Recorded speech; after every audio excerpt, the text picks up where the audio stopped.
Good day. Welcome everyone to another America Outdoors webinar. It is good to have you here. We are joined by John McKinney with HR Outfitter. I'm going to pause, give folks a couple minutes to join. It usually takes a minute for joining to happen here, and then I will introduce John once again.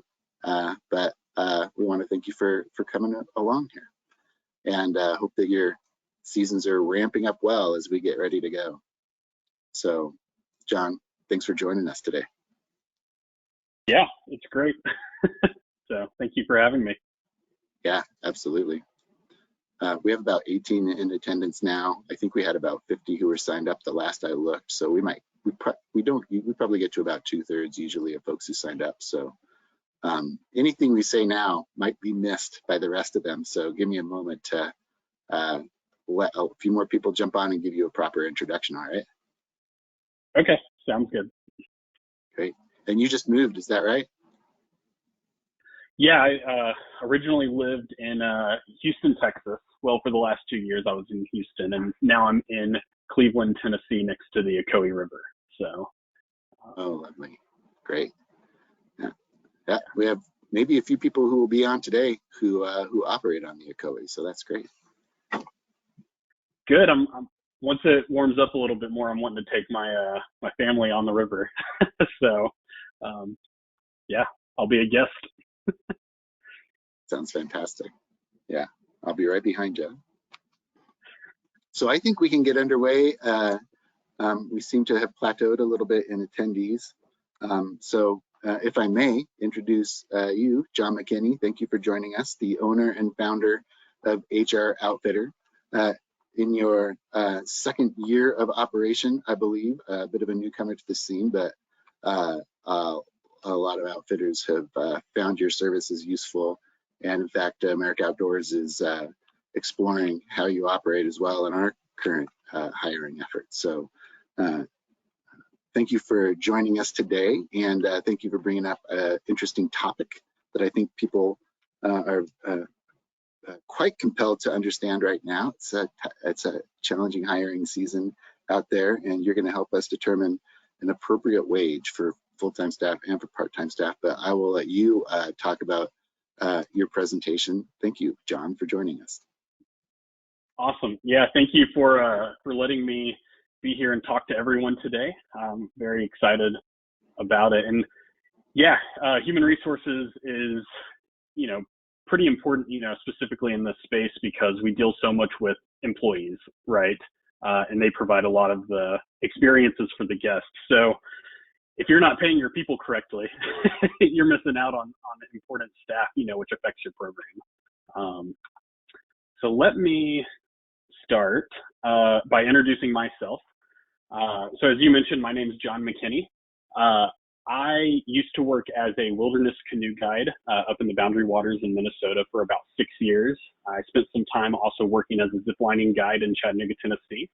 And then I've done just one-off backpacking trips, where I'm guiding school groups and things like that. Currently, I have quite a bit of things going on in my life. But as you mentioned, I'm the owner of HR Outfitter, which is a human resources consulting and staffing company that specifically works within the outdoor adventure industry.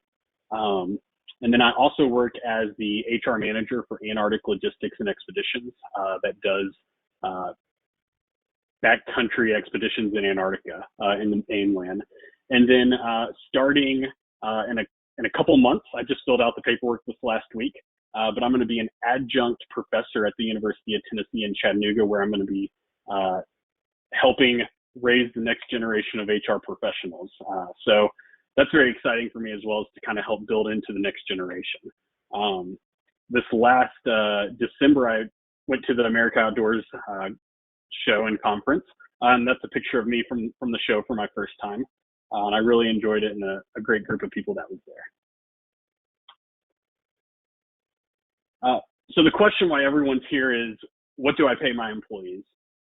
Well, that is a question that does not have a direct answer, as everyone knows. There's a lot of different factors that play into what you should pay someone. So out of those factors, there's internal and external factors. Internal factors are the things that you can control on your own. such as pay rates that you can afford, and then if you have an internal pay structure or a strategic comp and benefits plan. Those are your internal factors that you want to look at when you're deciding what to pay someone. But then there's external factors as well, which is what's really affecting people nowadays, such as, the job and the labor market, and then also regional cost of living. River guides or full-time employees that are working in Cleveland, Tennessee, where I'm at, are going to be paid a lot less than people that are on the West Coast in California or Oregon with organizations out there, just because the cost of living is so different. And so that's what, the external factors are. And that's really what I want to focus on today is looking at the external factors so that all of you can have the correct information when you're trying to figure out what you're going to pay someone. So yeah, the goal of this webinar, I have created a job compensation analysis spreadsheet that later today we'll actually send to everyone through email. And that's something that you can use on your own. It's really, really great. I created this document a couple years ago and I've adjusted it. Back when I worked in government, I worked as a compensation analyst and built this document that we use for a company with 2,500 employees. And what it's going to do is we're going to go through it. I'm going to show you how to use it to figure out what the job market's paying specific to your area. And then we're going to provide this with you so you can use it on your own. So to do this, we're going to kind of go through an example. And this is the scenario that I put together. I think it will relate with a lot of you. So in this example, Bill is the owner of Fun Rafting in Idaho Springs, Colorado. The company has grown tremendously over the last several years, and Bill has decided to hire a marketing director to join his team that's going to focus on really pushing, the digital marketing, social media, and trying to increase sales through those efforts. Bill is wanting a full-time 40-hour-a-week employee that works in the office. So not someone that's remote, someone that's actually in the office. So there's a couple things you want to know when you're first trying to figure out what you're going to pay someone, right?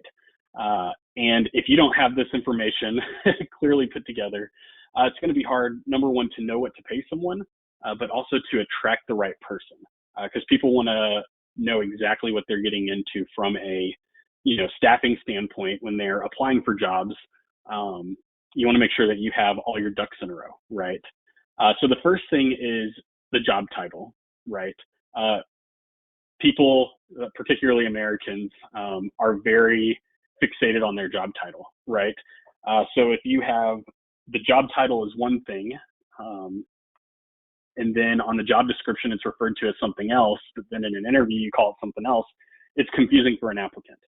So it's important to know your job title and to stick with it through the whole process. The next thing is a clear job description that outlines the job duties, the responsibilities, and everything else related to the position and what you want out of the person. And then the next thing is job qualifications, right? What requirements are you wanting from this individual? So for example, with a marketing director, you're probably not wanting someone that doesn't have any experience in marketing, right? You're probably looking for someone that has 5 to 10 years experience, and specifically in marketing. Of course, you can decide that, right? As the business owner or the person making this decision, you can decide what qualifications you're looking at. However, when you're trying to figure out the pay rates, it's important to know what the qualifications are. And then you want to know your regional cost of living. The best place to find out your cost of living is on a website called Sterling's Best Places. And there's actually going to be a list of links that I have at the end of this presentation that you guys can save and, look that information up.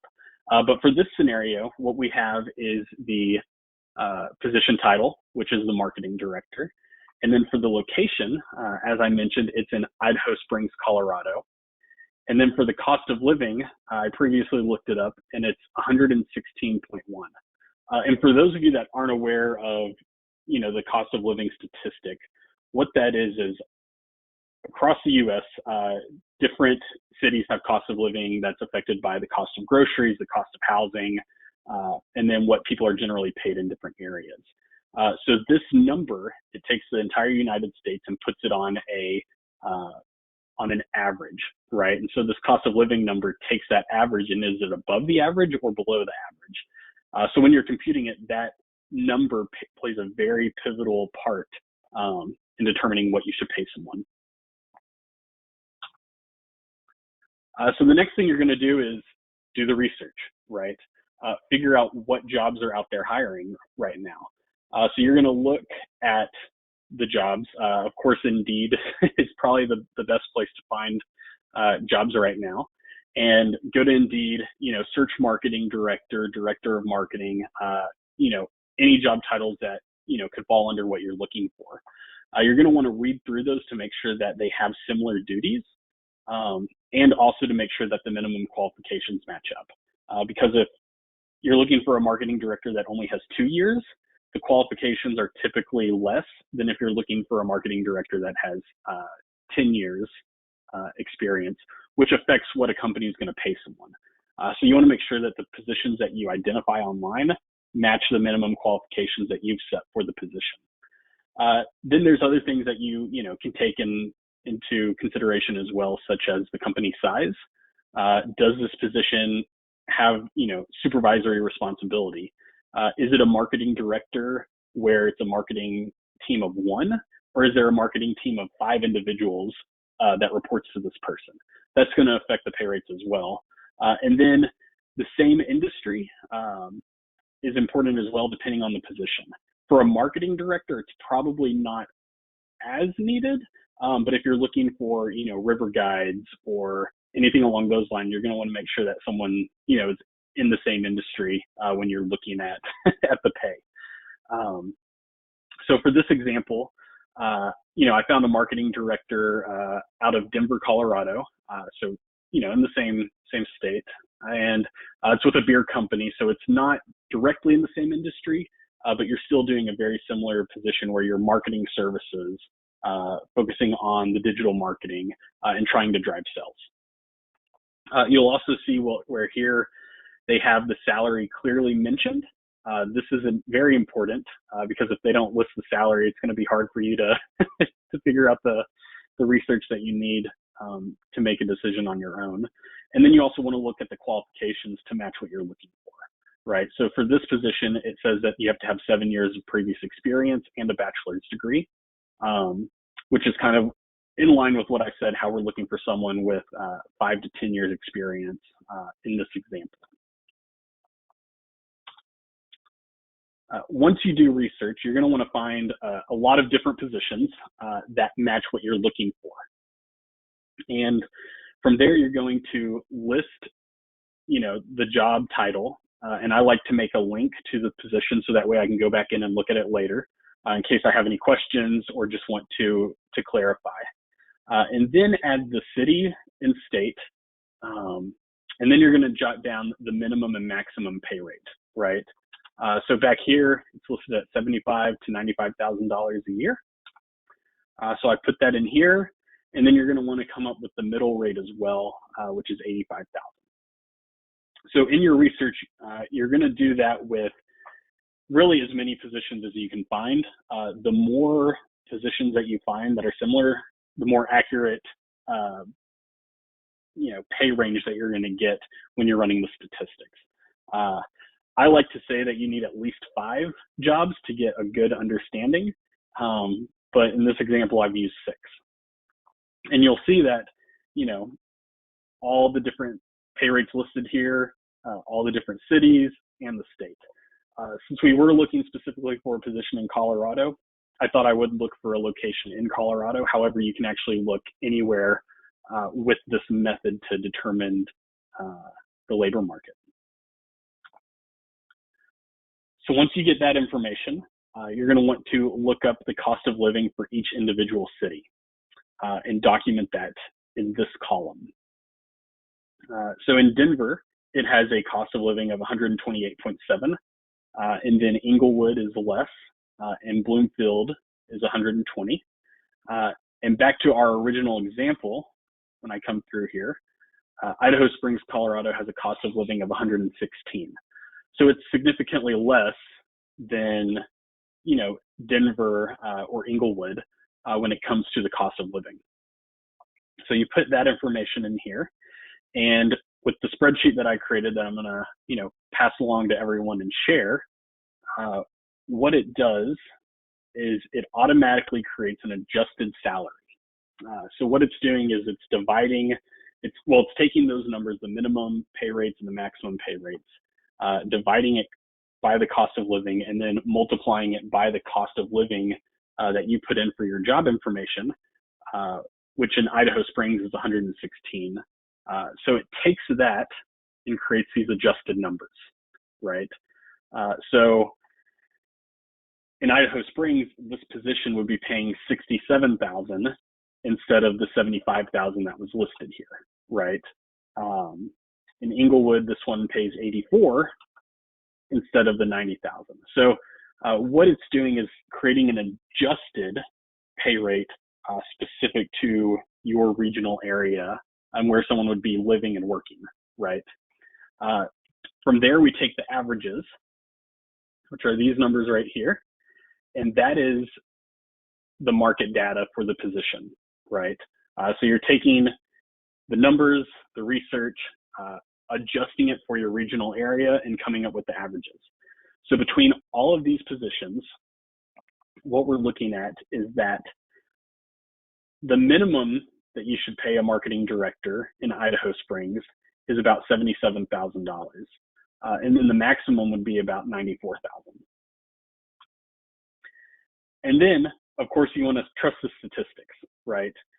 Sometimes, especially in the last 2 years, pay rates have dramatically increased. And so you don't want to just dismiss the statistics because you think they're high. If you do that and you say, oh, I think I can hire a marketing director for $50,000 in Idaho Springs, you're not going to attract the right talent, right? And you're going to end up hiring someone that can't do the job to the level that you're wanting or expecting. And this kind of goes back to the saying of you get what you pay for, right? So if you're wanting a true marketing director that matches what you're looking for in your job description with the qualifications, this is the number for Idaho Springs, Colorado, which is $77,000 to $94,000. Of course, as I mentioned earlier, there's a lot of different things when you're determining pay rates, right? So what I've kind of gone through is looking at the external factors, looking at the labor market and competitive pay. But then on your end, you're going to individually want to look at your company budget and an internal pay structure, right? Because if, let's say you were running these statistics on a marketing specialist, right, instead of a marketing director, and the pay rate was actually very close or even more than what you were paying your marketing director, there's going to be an internal pay structure there that you have to look at. So what you're going to do in this lovely Venn diagram is look at your external factors along with your internal factors, and that's where you're going to find the sweet spot of what you should pay your employees, right? Everyone's different, so I don't know the internal factors, but this will help you with the external factors to figure out where you should be at. Another example that I put together is specifically for rafting guides. I did this example based on a company that I made up in Bozeman, Montana, with a cost of living of 121.6. And then you'll see through here where I actually pulled job postings that I found online. Some of them could even be your job postings. And I took, the pay rates, and this is a daily rate. If it was an hourly position, I multiplied it by 8 hours to come up with an average. And so I took the daily rates for, all these different companies and put it through. And then the adjusted market salary comes right here, and everything is actually a lot closer than you think, right? I think the lowest paying position here is $114,000. We'll just say $115 a day. and the most expensive that someone's starting someone out is at $135 a day. So when you put in the regional, cost of living adjustments, a lot of times it's not as as far off as you think. So when you run the averages, right, based on your cost of living, that's right up here, it gives you what you should pay. So for a whitewater rafting guide in Bozeman, you'd want to be paying a minimum of $122 a day and a maximum of $184 a day, which is what's equal with the labor market. So that is my presentation. I went through it a lot quicker than I had planned. You should go through it twice. Yeah, maybe I should go through there again. So, yeah, so I guess, at this point, I ran through a lot of statistics, related to the job market, right, and kind of what you're looking at. And this right here is what the compensation spreadsheet is that I'm going to send to everyone, to where that way when you're looking at, whatever position you're filling, whether it's a supervisor position or a marketing position or a river rafting guide, what to pay, right? And one thing I want to note as well, specifically when it comes to seasonal positions, is that you really want to make sure to pick out positions that are similar to what you offer, right? So do these companies offer housing, right? If you offer housing, that's important. So you want to make sure that when you're looking at these companies, that you're pulling the research from, that it matches what you're offering. Is it a multi-day trip? Is it a single day trip? And so that way you can pull the correct information.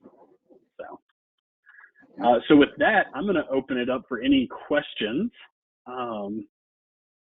that people may have. Or I also have my spreadsheet up if someone wants me to just look up their area related to river guides. Yeah. And John, I think what we'll do is, well, let me offer to everyone who is participating right now, if you have a question and you'd like to just type it out, feel free to use the question pane to put that together. I see a couple questions popping up there already, so we will start to work our way through those. You're welcome to use chat as well, and we can, whatever's sort of the easiest path for you. If you'd like to converse with John and I, raise your hand and we can unmute your mic and give you an opportunity to participate in this conversation. So if it works for you, John, I'm just going to start just to get my head wrapped around it, try to take these questions in the order that they came, and I'm sure pretty quickly we'll spot the redundancies or the consistent themes here. But if it works for you, I'll read some of these questions and give you a chance to take a crack at them, and then we'll see if people want to practice with your tool. Okay, sounds great. Great. So this question comes from Foy, who is with Stephen Foy with the Nantahala Outdoor Center, actually operates on the Ocoee, so you guys should be friends. And his name and his question is, are there ways to estimate the difference between the local cost of living, which is adjusted for, oh, that's not quite the first question. Wow, there's a lot more questions than I realized. Sorry. I wanted to catch this first one because it got to what you were starting to talk about, but I'm just going to have to figure this out as I go. Anyway, I'll just ask this question. Are there ways to estimate the difference between a local cost of living, which is adjusted for average household income, to be relative to seasonal positions? Does that make sense to you as a question? Let me try to clarify and let me know if I'm interpreting it correctly. So he's talking about looking at a regional cost of living for someone that's maybe living there full time versus a seasonal cost of living for people that could be traveling out of state and they don't live there full time. So it's more of a global, right? A global market. Is that kind of what you're meaning? I think he's trying to ask if it's possible to parse out like what's a reasonable seasonable wage adjusted to annual household income positions. He can correct us. I think that's what he's asking. Okay. So I think with any position, right, when you're looking at it, with this spreadsheet that I've created, the goal is to, look at the market, right? So if you're looking at seasonal positions, you're going to want to make sure to do your research on the companies that you find openings for to make sure it's seasonal positions, right? If you take into account a year-round rafting guide, right? Which I don't think there's too many of those, maybe in like Florida or something. But you want to make sure that if you're looking for a seasonal position, that you're looking at you're researching seasonal positions online to put into this formula, right? If you're looking at, I'm just trying to think of like a support position, right? So like a seasonal marketing position, right? As compared to a full-time position. That's a lot more difficult because there's not as many seasonal marketing jobs out there to compare with. So with that,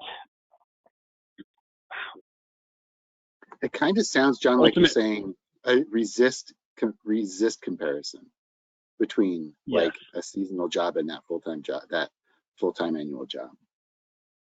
Yes, that's correct. So yeah. So you should not fully make those comparisons. I did eventually find the question that he was trying to ask, and because it played off your housing question, and he sort of expanded that a little bit. And so what I was looking for from Foy originally was this question around how do additional benefits like staff housing, staff meal plan, gear discounts, paid training, etc., play into the rates. And so so you had sort of started this by saying housing might be something that you could factor in. I think this question is how, and there might be a question around compliance, I guess, and like the appropriateness of discounting salaries or pays or payment according to some of these benefits that you might be offering. Yeah, so that's a great question, which is hard to answer directly, right, without knowing the individual, the individual outfitter setup or what state they're in or everything along those lines. When it comes to compensation, there's compensation and benefits, which a lot of people think some people think of it as being separate, some people think of it as being the same, or it's in the same boat, and you have to think of it as both ways, right? So at the end of the day, benefits are great, fantastic, and gives you a leg up in hiring, but people ultimately work for the dollar, right? is a good way to put it. So once again, I think it comes back to when you're researching these companies, right? Look at what other companies are paying that offer housing, right? If you don't offer housing, but you're looking at wages that companies that do offer housing is, then your numbers are going to be off, right? So you have to be very particular when you're doing your research and putting those numbers into the spreadsheet. I do know I've worked before with some companies where we look at it's called a total compensation and rewards program, which honestly would probably take 6 more seminars or webinars to talk on, right? Where you're looking at the benefits and what the dollar value is and how you can, share that with your employees. So when you're recruiting them, they see what you're spending on them, right? So they know at the end of the day, they're getting $100. However, they're getting a value of 150, right? So just for them to see that, because a lot of times companies offer these benefits, but the employees don't ever know what they are or what the monetary value is, right? And so I think that's important to be very transparent and show the total compensation to the staff. So. Okay. That is helpful, and it sounds like the process here is like continue to look for comparables across the board to the best of your ability to a certain extent, and to be upfront with this. And as folks look at these, they should understand like the perceptions, and the perception there is like, well, what am I bringing home at the end of the day? Mm-hmm. So yeah, and I think, you know, kind of getting off necessarily compensation and analytics, the benefits that you offer is really huge when it comes to recruiting, right? Which is a whole different, you know, that's what kind of gets people there along with the compensation. They both have to work, right? So that's, you know, huge when it comes to the recruiting and attracting of the talent, right? But ultimately, if you're giving someone housing and it's a cabin or whatever, but you're not paying them an equal rate that everyone else is, you're still going to have trouble finding people. So, right. Just for like sake of smoothness, and we will get to everybody's questions, and I think we have plenty of time. I do see that Foy raised his hand, so let's see if we've done a good job of addressing what he's asking about. Foy, I'm going to unmute you, but it looks like you're self-muted. So I think I'm good. we'll see if you can join in. Oh, hey, Foy. Hey guys, I put several Thanks for questions joining in us. there, so I don't want to hog all the time.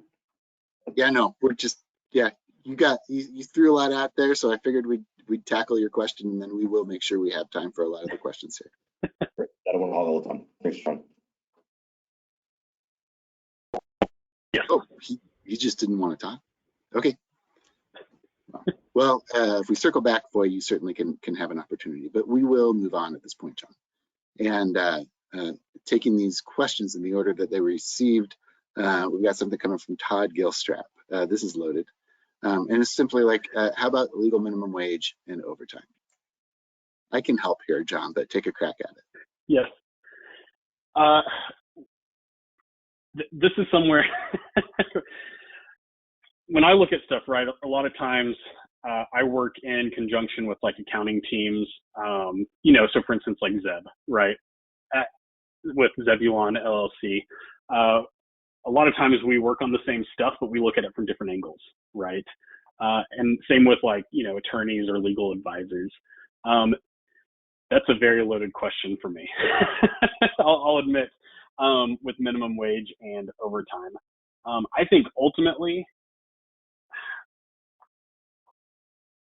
if you, as a company, if you're looking for ways to figure out not to pay what the standard rate is, you're going to have trouble finding people, right? And the market rate right now, it's there's a ton of people out there that are able to shop for what company they want to work for, right? It's an employee's market. So if you're trying to find, you know, ways to, you know, cut certain costs like that, ultimately it's going to affect how many applicants you get in, and limit your selection, right? So I think that's a loaded question, right? Because there's a lot of legal stuff put in there, depending on your area and everything. But I think ultimately you want to set, this tells you what the market rate is, this process, which is typically above the minimum wage, because of the way the market works. So. Yeah, I think that's a good answer. I think people want to be mindful that one of the things we don't want John to do here is to give us some directive in a webinar that's going to be generally available to people who want to see it on how you should and shouldn't be charging a wage, right? We tried to get this answer at America Outdoors through a lawyer who specialized in law, right? In pay, what is it, labor law, and it became daunting in part because wherever you're located, like you have to look at both federal requirements and you have to look at the state requirements. So how are we going to be able to interpret in one guidance document like the situation in 25 different states? I think that's something you wouldn't necessarily want. John, I think this also gets to the question of like, how does this apply to me? If I'm seasonal, how do I fit into these exemptions that are part of the Fair Labor Standards Act, right? So people are trying to ask these questions and understand what compliance looks like and understand like how the daily wage average that's out there as a comparable fits into all of that. So, you know, that, like, I think that the information on the ground that people should be aware of is There is an ongoing lawsuit in Colorado. It's a federal lawsuit that's been brought by Pacific Legal, or I should say has been brought by, is it Arkansas Valley Adventures and Colorado River Outfitters Association. At this point, there is an injunction that has been issued against the enforcement of the Biden executive order on minimum wage as it pertains to outfitters and guides. So you shouldn't expect to see any implementation of that in new permitting. And this is what we're hearing from the National Park Service, at least, until there's some resolution of that lawsuit. And the other thing that people should be aware of as far as the overtime question is concerned is that we are working on an advocacy front to resolve that that uncertainty. And we had a bill introduced last Thursday in the Senate as a companion to a bill that was introduced in the House with bipartisan support that would incorporate seasonal recreation outfitters into the list of Fair Labor Standards Act hours exemptions. Interpretation of that would still be complicated. The state supremacy thing still applies, right? But we're hoping with this bill to at least resolve that that long-standing question about like how the exemptions work or don't work under that act for seasonal guides at your operation. I think does that, yeah, I think hopefully I got to that. Please feel free to raise your hand out there, Todd, if you want us to grapple with that more, but that feels like a clean answer. Happy to share that bill with you if you're interested, and yeah, hope that we can resolve this favorably. But ultimately, your best path is going to be to retain a lawyer and get official legal advice and make sure that through the eyes of that firm, you're compliant. Sorry, take over there, John. I just knew that question was coming. No, that was great. I know every time I've done a webinar, I've done a couple, but the related to Colorado and all the different regulations out there, I always get asked. So I typically try to put a disclaimer out there at the beginning. So perfect. Snuck it in the middle. Great. So Janine asked this: how do you adjust for housing and meals included in the contract? I think we got at this with Foy. This is Janine Hutchins. She's out of Alaska, Alaska Wildland Adventures. And so out of deference to others, I'm gonna move on, skip Foy's next question, and we'll come back to that if we have time. Sherry Parker has asked a couple questions here. One is, we are looking to hire a finance director at the company I work for. It's hard to find a comparison since there are so many different aspects to that level of a job. How would you go about finding comparisons? So a finance director, correct? Yep. Yeah, so finance directors are interesting, right? Because sometimes you have people, some companies want people to have a CPA if they're sitting in that type of position, and other companies don't require it. So I think from an HR perspective, right, the first thing is clarification as to what we're looking for, right? And then, you know, everything I said, it has to be clarified what the requirements are and everything along those lines. And then, I mean, honestly, I just go out to the web and look up different finance director roles, or in that case, as a finance director, it depends on kind of the reporting structure and everything like that. But you can also look at other things such as, you know, vice presidents of finance or types of roles like that, and see what has comparison job or comparable job duties and requirements, and figure out the numbers that way, right? One thing that I would like to say for that type of position is that they don't have to have industry experience, right? A finance director, you know, dealing with numbers is the same, right? Numbers are the same, whether you're in the fast food industry or in the rafting industry or in private security. Numbers in finance are the same. And so you can pull people that have those tangible skills and just adjust them to your industry. So, great. Yeah.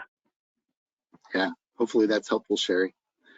She also asks about adjusting for cost of living when the employer provides on-site housing during the season. So there we go again. Yeah. A lot of outfitters do this, right? In some cases, you actually have, and I think another challenge would be sort of the quality of the housing, right? Sometimes you're in independent cabins, you know, sometimes you are able to just sort of camp for a season, right? And everybody is looking at their wages through a lens of, it is hard to hire right now. And I need to still be able to, you know, run an affordable trip. I need to think about how this job might be attractive to people and help them see that, like, this minimum wage lens is just part of the picture, right? So that's tricky for people, but I understand why she's asking that question. Yeah, and I guess my question would be, if related to that, if it is a full-time position with the company, but you're offering them seasonal housing,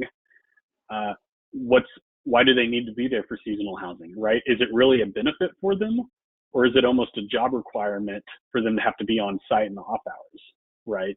I don't think she's asking that, but it's a good question. Yeah. Yeah. So. Great. While we're on it, I have my own questions. So, and then I'm going to definitely not skip anybody's questions, but just while we're talking about COLA increases, et cetera, and you had brought up Sterling's Best Places as a resource to find that. So these percentages are based off of the national average, basically. And I just want to make sure that I know where to go to look to find that national average. And I want to know, like, especially now, when what was inflation, like 10% last month, year over year. And I think we're going to continue to see pretty high inflation rates. Like, how do you even keep up with that? Have an HR person on your team is the best way to do it. Yeah, inflation's played a huge role, right? And I think, you know, because when I was putting together this presentation, I was thinking about how does inflation play a role in these numbers, right? Because it is an external force. However, it's affecting everyone. And so as long as you're pulling the data for current job openings, that is what the market is, right? Because those postings were posted in the last week, right? So it's accurate to what the job market is. Now, if you have current employees that are full-time, you definitely need to add in a cost of living adjustment, right? Because that's one of the things that leads to the Great Recession, which is involved, but it, you know, kind of going down a different rabbit hole. But with your current employees, if you don't, you know, keep their pay competitive, they'll go somewhere else, right? That will pay them competitive. And then you're just having to raise the rate to hire someone to replace them. It'd be a whole lot better as far as training goes and quality of service to keep the same people there and just raise the rate accurately. For people that I work with, you know, and with the companies that I'm involved with, I like to do annual reviews of the salaries, right? We have a actual salary plan, and we do an annual review to say, okay, is this still competitive with the market? Or if there is a overall, you know, inflation rate, like we've seen in this last year, we did a 7% increase to everyone's salary, right? Just to tackle that 7% inflation rate for 2021. It's difficult when you look at it per month because it changes every month. So we like to look at it annually and make an adjustment. So. Great. Thanks for tackling that. Yeah. There's a lot of flux out there right now. So this is a question from Valerie Racis. And Valerie asks, I think we get to use your spreadsheet. What are raft guides making in Alaska for a 2-hour raft trip that takes up to a max 4 hours, minimum 3 hours? All right, I'm going to read this one again. Let me write it down too, so that way I can answer it correctly. All right. What are raft guides? And this might just be so specific that you just have to get back to Valerie later. What are raft guides making in Alaska for a 2-hour raft trip? Takes max 4 hours, minimum 3 hours. So let's say like, what does a raft guide make in Alaska for like a half-day raft trip? That's what it seems like they're offering here. Okay. 2 hours and So some the transportation. Yeah. So it's a half-day trip roughly, right? 4 hours. And I'm assuming, should I assume that they're only doing one trip a day, or they're doing 2 trips a day to make it like a full 8 hours? It looks like we are doing, let's do a full day trip. Unless, Val, comment again if you have a different way to ask this question, but we'll do it for a full day. No, she's talking about 3 trips, 3 trips a day. Yeah. Okay, so it's 3 trips, 3 to 4 hours for each.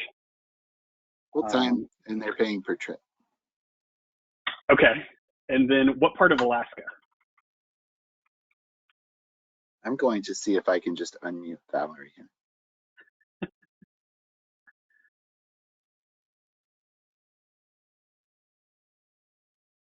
Okay, Valerie, if you want to unmute and just clarify this question, you're welcome to join us.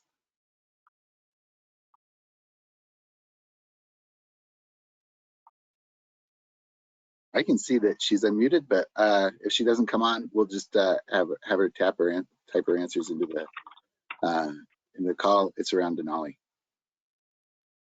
Okay.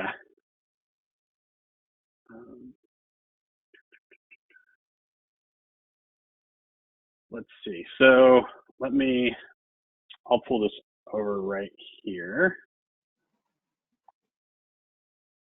So this is the spreadsheet. So we're rafting guide.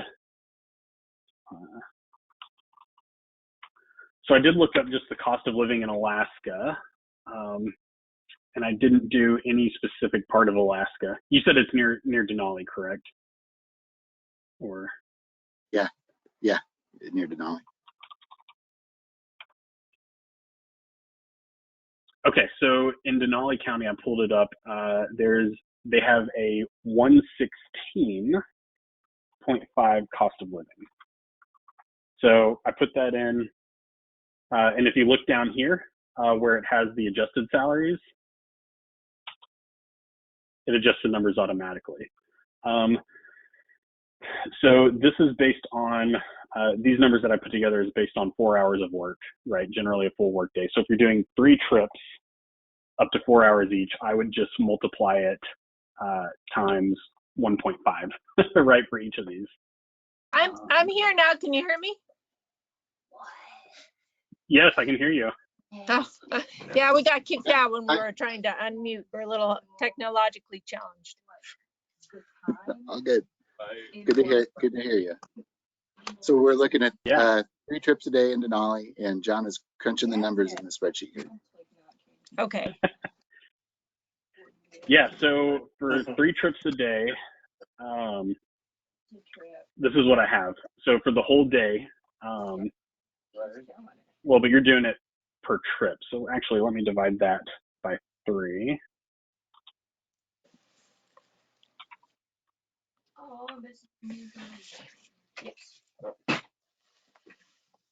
So per trip, at 3 trips a day, you're looking at a minimum of probably $60 a trip and a maximum of, $90 a trip based on your location.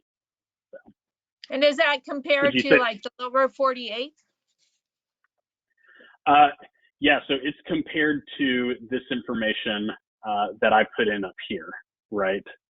If you wanted to look specifically for Alaska, we could go in here and, change this information for Alaska, but ultimately it's based on the cost of living, right? Which makes the adjustment. And, if you're wanting to pull information specifically from Alaska, we could do that. I just have to go through and find the research to do that. Okay. Well, that kind of gives us some numbers to consider, because we've had people all over the place about like, you don't pay enough, or people that are happy. So just curious.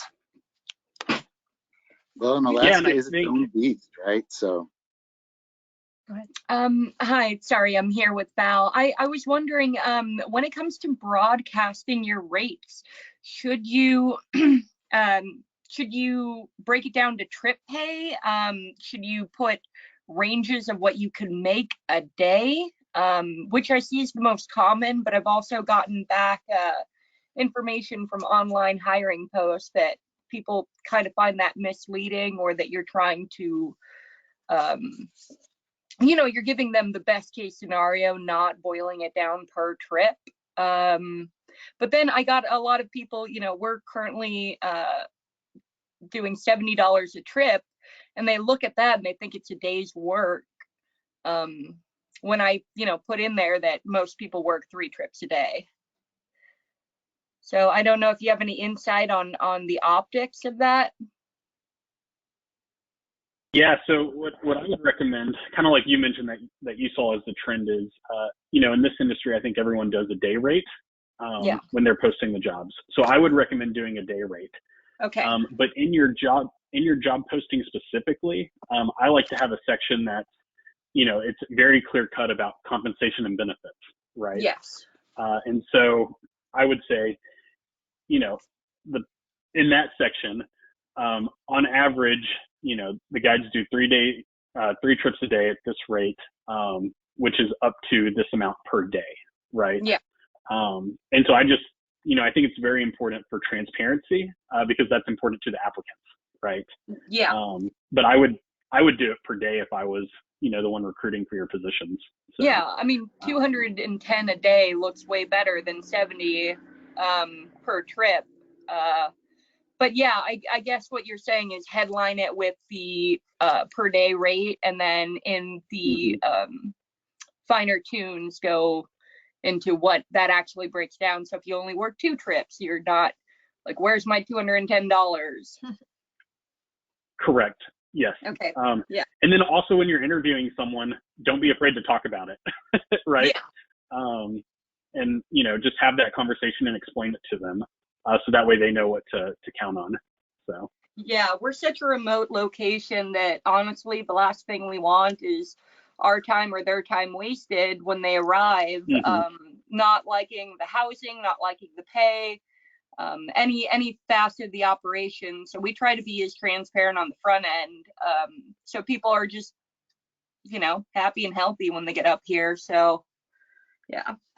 Yeah. Awesome. So you said you're paying about $70 Yes. per trip. Is that correct? Okay. The So you're sitting we a little. do bump pay every year. Okay. So the returners obviously are making a bit more, but that's our intro pricing. Yeah. So you're sitting, I mean, at $70, per trip, you're sitting right in that, in that range, almost right in the middle. So, yeah. Beautiful. that was a helpful exercise. Thank you, everybody. Yeah, thank you. Yeah, absolutely. So, and sort of, it's good to see it sort of map out and have some functionality. So thanks for walking us through that. Of course. Yeah, and I'm, excited to share this with everyone. I think we have like 5 minutes left. So on here, I'll just show this. So here's a couple sources and links that I have in, and Aaron, you guys send out the presentation to everyone, correct? Yeah, I answered that question in the question box, but in case anybody didn't see it, since if you're here, you will receive this entire recorded presentation, a link to it in your email as you're registered. Even people who registered for this and weren't able to attend will be able to get that. And we plan to make it available on our website without a membership paywall. Awesome. Yeah, so here's a couple links that I like to use. The first one I've mentioned is Sterling's Best Places, and that's a good place to figure out your cost of living, specific to your, city, state, or sometimes even county. And then another one, that link that I like to use is ONET Online, which actually works in conjunction with the Department of Labor, and they gather a lot of different job duties and knowledge, skills, and abilities and have stuff listed out. So let's say for the first time ever, you're wanting to hire in-house accountant to work on your team, and you're trying to put together a job description, this website will help you through that process and provide a lot of good information. And then the last one is also, my company's website. If you do have like a unique position or a unique challenge, feel free to reach out to us as well. And then I also just wanted to share my contact information. And I'm not sure how many of you all are on LinkedIn. I love LinkedIn personally. So feel free to connect with me on LinkedIn. And then there's my email address and phone number as well. So. Great. That's very helpful. Thank you, John. Yeah, of course. So can still use your time while we got you for a few more minutes, but thanks for providing all of that. I'm just going to quickly respond. Karen Scratch asked if we could tell her talk about the bill number, bill name and number regarding overtime. So I posted that as an answer here. It's Senate Bill 4092, sponsored by Senate Daines, co-sponsored by Senator Sinema. Yeah, if you haven't seen the legislative update from last week, send me an email and I'll forward that to you. We're going to start looking for additional bipartisan co-sponsors to come on board and try to move this thing. And Karen had also asked, I think, sort of what you just shared, but I'm going to ask this and see if there's maybe a little more insight you have, which is if you have favorite job sites for your research. Yeah, and ideally, like, are there job sites out there that have some filters to help you refine similar positions? Beyond what you just shared with us, where do you like to go to look for similar jobs? Indeed. It's pretty much the powerhouse in recruiting right now, because the way that they are set up is they actually scrape information from a ton of different other job boards. So even if a company does not directly post on Indeed, a lot of time their jobs end up on Indeed. And so I think that's the clearest way to do it, because you can break it down by location and job title. So It's Indeed.com. yes. Great. Have you heard of bestplaces.net? That is Sterling's Best Places. Oh, that's what that's. Yeah. Sterling Best Places. We have a question from Yakom. I'm sorry if I screw up your name. Yakominj. Do you see that? Anyway, they're asking if bestplaces.net is down right now. Yakominj? Yes. Yeah. So I noticed. So yesterday, I noticed that the site was down just when I was going back through everything. But the information, if you can see this, it still pops up, right? So when I was looking up Denali, cost of living, it has bestplaces.net, and the information still will typically pull up on a Google search, even though the website's currently down right now for whatever reason.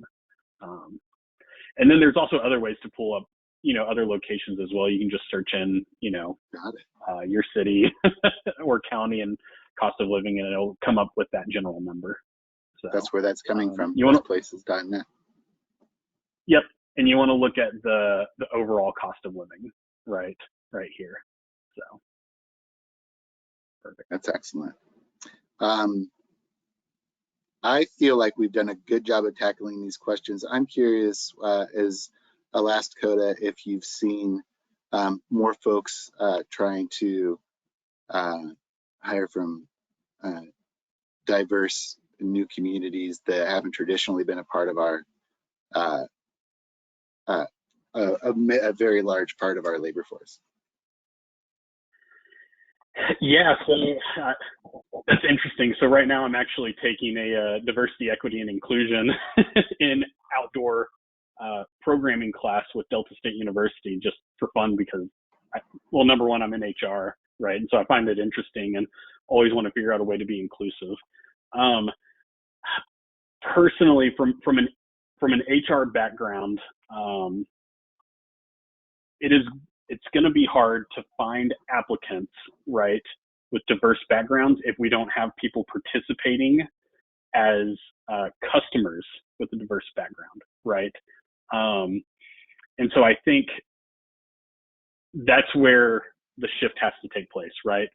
For instance, you're not going to find a ski instructor. I mean, in the skiing industry, if it's traditionally white, right, you're going to have a majority of white ski instructors, right? But if you can diversify your customer base, down the road, you'll get diverse workers, right? And I think that's something that the industry needs to tackle, right? So, yeah.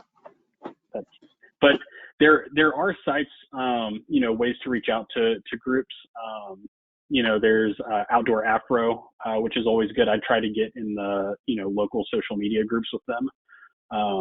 There's a Black Folks Camp 2 who talked at the America Outdoors conference.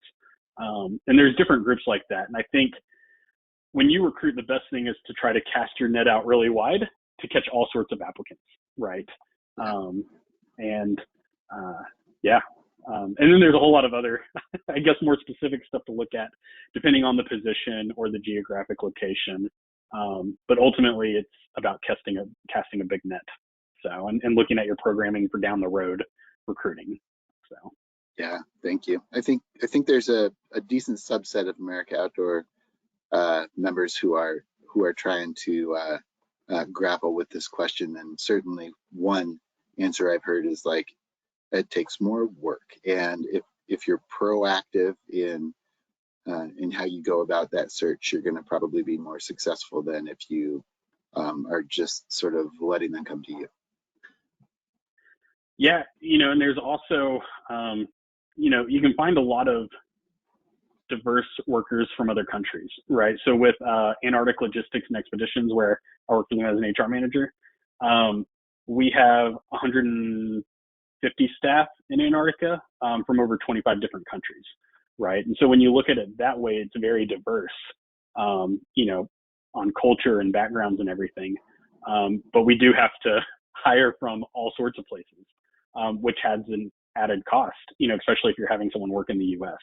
So not being afraid to pull someone, from another country, is a good immediate source to diversifying your workforce. So it's interesting. Tune in this fall where John talks about processing J1 visas. Yeah, me too. Can operate like a national park concession.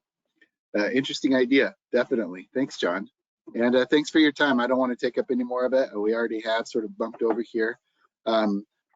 If your question wasn't answered, you can see John's email address right here. You can, of course, contact me or Hillary. You all have our contact information. And we look forward to engaging with you more as we continue to grapple with what is a pretty significant issue for outfitters, especially in this day and age and in this financial environment. And as you said, yeah, an employee's market for sure to hire successfully, hire well, hire appropriately. So thank you, John, for making the time. Awesome. Thank you for our audience. Yeah, thank you for having me. It's been a pleasure. And yeah, we look forward to following up with more conversation and working with you on hires going forward. Take care. Awesome. Thank you. Yeah. Bye, everybody. Oh, I just hit the control panel. I don't even know how to stop this thing. See you later. I've got it.